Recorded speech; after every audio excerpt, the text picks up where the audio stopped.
Olá, meu nome é Helena Missalden Manich, eu sou psicóloga, psicanalista, professora de graduação e pós-graduação, e eu vim nesse vídeo falar sobre um conceito que está entre um daqueles que é a base, que compõe a base do edifício teórico psicanalítico, que é o conceito de pulsão.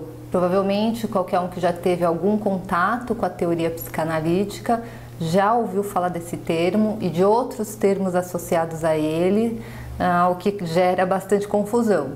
Então, pulsão de vida, pulsão de morte, libido, libido do eu, libido de objeto, pulsão parcial, pulsão de agressão, de dominação. Mas afinal, o que é uma pulsão?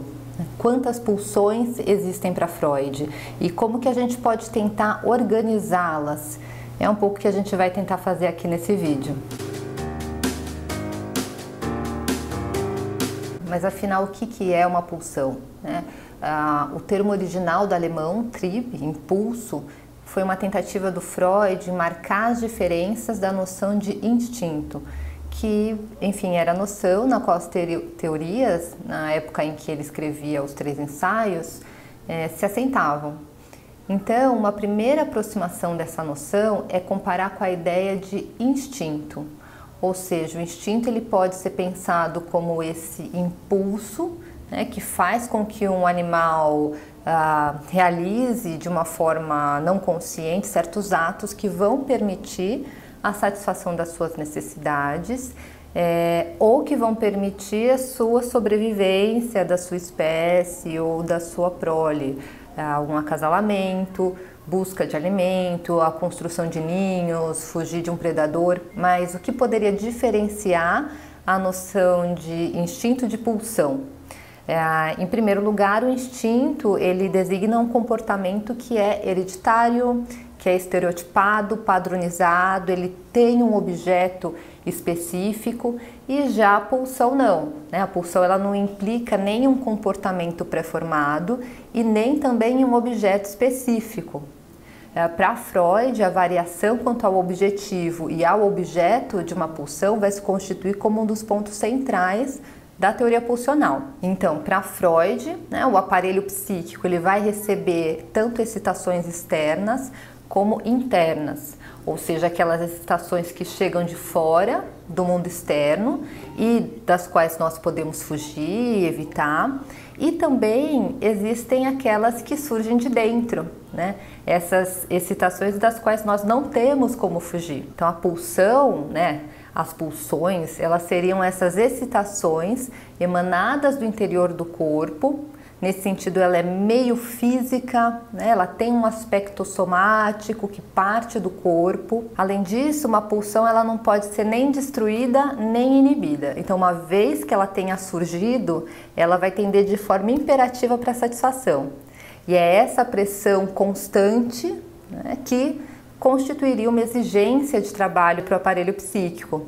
Porque, de um lado, a gente tem uma pulsão que quer se satisfazer de forma imperativa, e de outra a gente tem a realidade, os conflitos éticos, etc. Se a gente está falando de impulso, excitação, então a gente também está entrando numa dimensão quantitativa da pulsão, ou seja, em seu aspecto econômico. Uma pulsão ela pode ser mais intensa que a outra, ela pode variar de pressão, ela pode investir mais no objeto ou ao contrário, se dirigir mais para o eu, ela pode aumentar, diminuir. Dentro desse ponto de vista, do ponto de vista econômico, a função do aparelho psíquico seria manter no nível mais baixo possível a energia que circula por ali.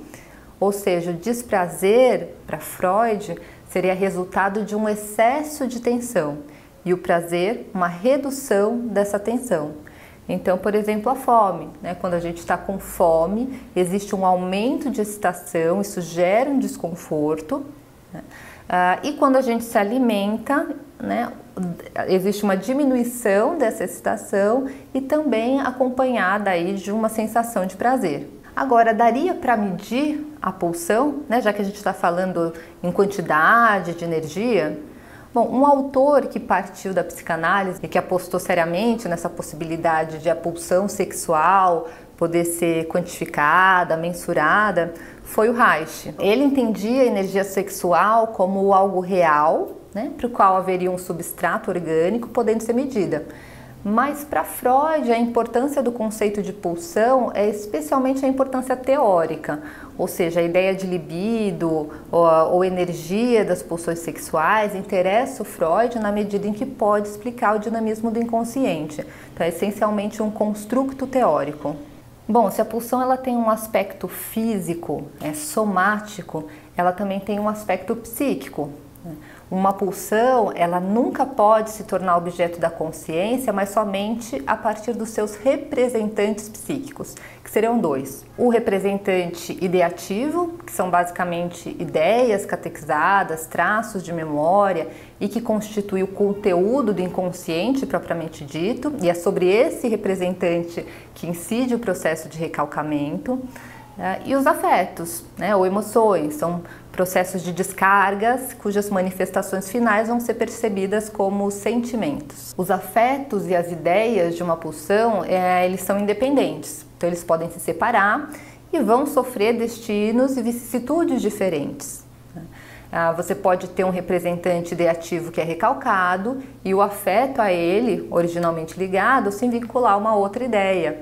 Quer dizer, é sobre essa independência entre afeto e ideia que repousa toda a noção de sintoma na obra de Freud. Então, se a pulsão ela não se prendeu a uma ideia ou se ela não se manifestou como um estado afetivo, a gente não tem como conhecer nada a respeito dela. Quantas pulsões existem para Freud? Aqui a gente começa a caminhar no que se convencionou chamar das teorias das pulsões em Freud. Então, no início da obra freudiana, a gente tem uma primeira teoria das pulsões e nela as pulsões elas aparecem no plural. Então, designariam no geral os impulsos humanos e haveriam tantas pulsões quantas fossem os tipos de atividades humanas. Mas claro que já no início, ao longo de sua obra, a pulsão sexual ela é a que o Freud investe e que aparece como modelo da pulsão em geral. E essas pulsões, no plural, elas poderiam ser divididas em dois grandes grupos, que seriam as pulsões sexuais de um lado, e que ele deu o nome de libido, e as pulsões de autoconservação, que viriam para preservar o ego, conservar o indivíduo, e a gente teria aí como modelo dessa pulsão a fome. Agora, na prática, essas pulsões elas acabam aparecendo de uma forma conjunta. Então, Freud vai afirmar que uma parte das pulsões sexuais vai permanecer ligada às pulsões de autoconservação, dando aí alguns componentes libidinais. Então, de um ponto de vista teórico, ao comer, nós teríamos em ação tanto a pulsão alimentar, que estaria aí no grupo das pulsões de autoconservação e teria como objetivo a ingestão do alimento, aliada à pulsão oral, sexual, nesse sentido, que teria como objeto o prazer dessa zona erógena específica. É dentro desse quadro, da primeira teoria das pulsões em Freud, que vai aparecer também o termo pulsão parcial, que tem relação com a pulsão sexual e que ele traz originalmente no texto dos 3 ensaios sobre a teoria da sexualidade. Então ele está aí apresentando sua teoria sobre o desenvolvimento psicossexual e a forma como as pulsões, em seu início, ligadas aí à atividade sexual infantil, elas seriam pulsões parciais, funcionando de uma forma independente, de uma forma ainda desorganizada, autoerótica, ligadas em sua maioria a uma zona erógena específica. O termo pulsões parciais ele vem se opor à pulsão como, a partir de uma coordenação geral do impulso sexual, que passa a se dirigir a um objeto sexual e que está subordinada à zona genital. Para o Freud, a sexualidade ela só encontraria sua organização final mesmo na puberdade. Bom, em 1914, no texto sobre o narcisismo, uma introdução, o Freud vai fazer uma releitura desse dualismo, pulsões de autoconservação e pulsões sexuais, tomando privilegiadamente a libido, que aí é a pulsão sexual, e onde que ela está investida. A pulsão estaria associada à autoconservação, quando ela estivesse investida no eu, e aí a gente está falando da libido do eu ou libido narcísica, em oposição à libido objetal ou sexual, que seria quando ela estivesse investida no objeto. Por fim, né, no quadro da segunda teoria pulsional, em 1920, com Mais Além do Princípio do Prazer, a gente vê surgir um novo dualismo, só que agora entre pulsão de vida e pulsão de morte. Nessa segunda teoria das pulsões, o Freud inclui as pulsões sexuais e as pulsões de autoconservação no grupo das pulsões de vida, regida por Eros.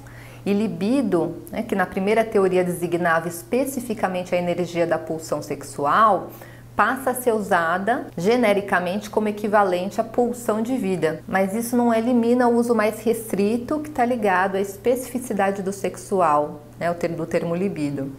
Ou seja, ambos os conceitos de libido, o mais restrito e o mais amplo, ligado à pulsão de vida, passam a coexistir no pensamento freudiano. Quanto à pulsão de morte, regido por Thanatos, né, é uma hipótese especulativa de Freud de que haveria uma força mais arcaica do que a pulsão de vida, que teria aí como tendência a repetir o mesmo, né, retornar ao estado inicial, um retorno ao inanimado. A respeito dessa segunda teoria das pulsões, a gente vai ter psicanalistas pós-freudianos que vão adotar essa ideia e outros que vão rejeitar. Então, alguns autores que rejeitam, que não gostam muito dessa ideia de pulsão de morte, a gente tem o Jung, o Reich, o próprio Winnicott, e tem outros autores que vão admitir essa hipótese de uma pulsão de morte, como, por exemplo, a Melanie Klein e o Lacan. Se você gostou desse vídeo, então eu vou te convidar para se inscrever no canal e compartilhar o vídeo com outras pessoas que você acha que possam se interessar pelo tema. E também te convido para me seguir lá no Instagram, nesse endereço que está aparecendo na tela.